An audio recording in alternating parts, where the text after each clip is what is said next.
Hey, Goodisons! Welcome back to another episode of Goody Yadi's Point of View. Ngayon, pag-uusapan natin ang isa sa pinaka-nakakagulat pero siguradong experience natin lahat, mga feeling entitled. Yung mga tao na parang sila na ang hari o reyna ng mundo at lahat tayo mga tauhan lang sa kwento ng buhay nila. Naka-encounter ka na ba ng ganitong tao? Kung oo, abay, brace yourselves kasi today we're diving deep into how to recognize them and what to do kapag nagsimula na sila mag-royalty mode. Unang tanong, paano ka ba natin makikilala ang mga feeling entitled? Simple lang, sila yung mga taong laging iniisip na sila dapat ang sentro ng lahat ng bagay. Kahit wala namang espesyal na okasyon, feeling nila dapat palaging may red carpet kapag dumating sila. Example, yung mga ayaw pumila, di ba? Nakapila ng lahat. Pero sila gusto pa singit-singit. Feeling nila deserving sila ng express lane. Kahit na wala naman silang special pass. Abay, akala mo presidente. Eto pa, ang mga tao na kahit saan gusto nila laging silang nauna pagdating sa decision making, mga papansin, pati sa opinion, gusto nila sila dapat lagi nauna. Pag may bagong project sa trabaho, dapat sila ang bida. Pag may issue sa barkada, dapat silang unang pakinggan. Ang tanong ko lang, sino nag-appoint sa kanila bilang hari at reyna ng gulo? Kadalasan, hindi naman obvious agad-agad na entitled ang tao. Madalas, akala mo confident sila, which is a good thing naman. Pero may thin line kasi between being confident and being entitled. Yung confident person, alam nila ang worth nila, pero hindi nila dinadown ng iba. Yung entitled naman, feeling nila mas mataas ang worth nila kaysa sa lahat. Yun ang nakakagigil eh. Kung may kilala kayong biglang demanding ng VIP treatment, whether sa trabaho, sa pamilya, o kahit sa ang simpleng social gathering, abay alert na yan. Entitlement detected na agad yan. Alam nyo ba na may kasabihan tayo na ang buhay ay parang gulong? Agree ka ba? Minsan nasa taas ka, minsan nasa baba. And that's why napakadelikado kapag naging feeling entitled ka. Bakit? Kasi kapag iniisip mo na laging ikaw ang nasa taas ng gulong, nakakalimutan mong pwedeng bumalik-balik ang lahat. Ang mga taong feeling entitled, madalas sila nakakasira ng lasyon sa paligid nila. Yung tipong sila lang ang gusto nilang pinapaboran. Tapos, darating ang araw, yung gulungan ng buhay, na nasa baba ka na. Paano kung yung taong minamalit mo noon na nasa taas ka, biglang naging boss mo ngayon?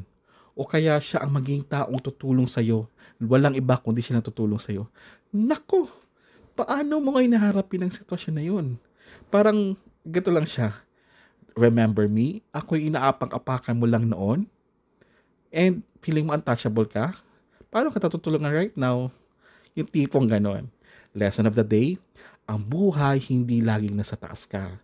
Kapag sinira mo ang tulay ng respeto at kabutihan sa ibang tao, baka ikaw ang mawalan sa bandang huli.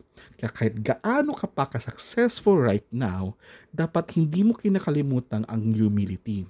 Trust me, it will save you someday. Ang tanong, kapag na-encounter nyo ang mga ganitong tao, paano nga ba sila haharapin? Hindi naman pwede na paiwas-iwas lang tayo forever, di ba? Lalo na kung kasama mo sila sa trabaho, sa pamilya. Ito ang key. Stay calm and don't engage in their drama. Kaya kung entitled sila, huwag kang magpatangay sa agos ng pagiging mataas ang ere. Instead, show them respect but stand on your ground. Here's an example. May kasama ka sa trabaho na feeling deserving palagi ng extra special treatment. Kahit pareho lang kayo ng posisyon sa trabaho at pareho lang kayo ng ginagawa. Kapag pinapansin mo siya, huwag kang magpaandar sa entitlement niya.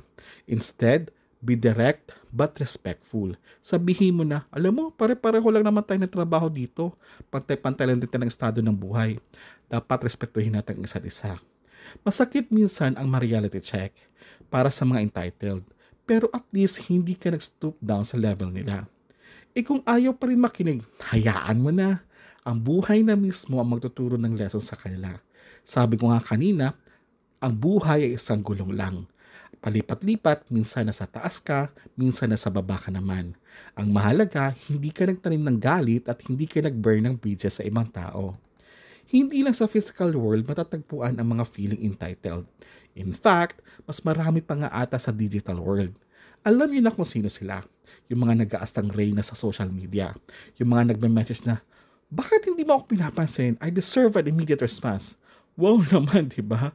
Talo pa ang customer service hotline sa bilis ng hinihinging atensyon.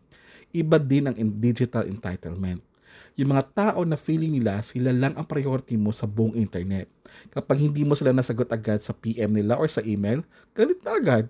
Yung mga comment, akala mo ikaw may kasalanan ng lahat sa buong mundo. Kasi kapag may napansin silang mali sa post mo, aba, sila yung nangunguna bumabatikos, ang liit lang naman ang issue na yun. Alam mo, yung chill lang naman ang issue pero parang pinapalaki nila. In these cases, ang pinakamagandang gawin, mute, block, then unfollow. Kasi alam niyo naman, hindi mo na kailangan makipagdebate sa mga taong feeling entitled online.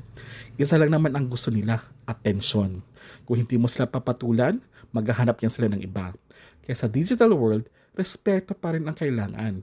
Pero tandaan mo, may karapatan ka rin protektahan ang sarili mo mula sa negativity. Now, before we end, real talk tayo. Sa dami na pinag-usapan natin, may chance din na minsan tayo mismo unknowingly ay guilty rin na pagiging feeling entitled. Paano?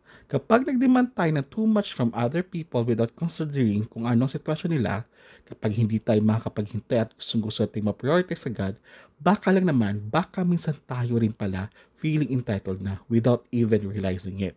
So next time, tanungin mo rin ang sarili mo, am I being respectful of others people's time, space, and boundaries? Or baka ako na ang naging entitled dito? Kasi ang respeto, hindi lang dapat ini-expect, binibigay din natin yan. And we will learn how to give it, mas magiging smooth ang interactions natin with others, mapa-online man or mapa-offline. Kaya always self-check tayo para maiwasan natin na maging feeling entitled tayo. So, paano good sense? That's it for today's episode. Sana may napulot kang aral tungkol sa feeling entitled at paano ito i-handle. Remember, ang buhay ay gulong. Hindi natin alam kung kailan tayo aakyat o bababa. Kaya mas maigi na lagi tayong may humility at respeto para sa lahat. Sa mga natuto today, don't forget to like, comment, and share this video. And of course, kung may mga topic kayo na gusto natin pag-usapan, i-comment nyo lang din yan. I-follow nyo rin ako sa lahat ng social media platforms ko para lagi kayo updated sa mga bago nating videos. Kaya see you again, good essence. Bye-bye!